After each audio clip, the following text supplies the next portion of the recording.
Now that we have a working Docker engine installed on our system, let's take a quick look at Docker Machine. Docker Machine is a tool that ships with Docker Toolbox that allows us to A. Use Docker on non-Linux based operating systems like macOS and Windows, and to B. Launch and manage multiple Docker instances from the host machine. Let's start up a terminal and create a Docker host using Docker Machine. This time we'll skip the Docker Quick Start terminal and fire everything up manually. First, let's see which Docker host machines we have running with Docker Machine by issuing the command docker machine ls. There's only one machine running, and it's the default machine that was created when we launched the Docker Quick Start terminal in the last lesson. Let's fire up another machine. To do this, we'll issue the command docker machine create. When we installed Docker Toolbox, VirtualBox was installed as well. That's because Docker Machine requires a VM. VirtualBox is free, it works great, and most importantly, it's already installed, so we'll use it to launch our VM. Docker Machine also supports other cloud providers and hypervisors, including DigitalOcean, AWS, and Microsoft Azure. We can specify VirtualBox as our VM provider using the driver flag. The final parameter is the name of our Docker VM. I'll call mine Rick. So now we have a lightweight VM running in VirtualBox that is running the Docker daemon. Let's run docker machine ls again and see if our machine is running. Looks like we're good to go.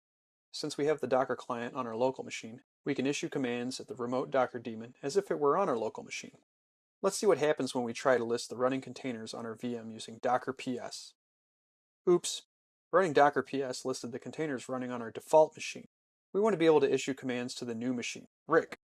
The reason it didn't work is that we didn't tell our local Docker client that we wanted to control the remote Docker daemon running on our new Docker VM. We can do that with the following command. One side note, if you run this command without eval, it'll just show you the environment variables you need to set up the connection. Now let's run docker ps again. Much better. We are now connected to the new Docker machine. Docker ps didn't list any containers, but that's just because we haven't run any yet.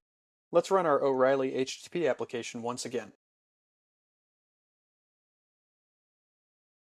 Now that our HTTP application is running, we'd like to try out the Hello O'Reilly endpoint. The first thing we need to know before making an HTTP request to our service is, what is the IP address? We know that the port is 4567, but we know that since Docker is running in a VM that we can't use localhost to access it. You can get the Docker host's IP by simply running the command docker machine IP rick. There's our machine's IP, so now let's curl the Hello O'Reilly endpoint. Once we're done using our Docker machine, we can stop the VM by running the command docker machine stop rick. And we can always issue the command docker machine start rick to restart the virtual machine if we need. If we're not going to use the machine ever again, we can remove it using docker machine rm. Docker Machine is a nice tool to allow developers and operators to use Docker regardless of their local operating system. It's also a nice tool for launching multiple Docker hosts, be they on your laptop running in VirtualBox or in a hosted cloud like Amazon or Microsoft Azure. Later in the course, we'll demonstrate launching Docker machines to use with Docker Swarm.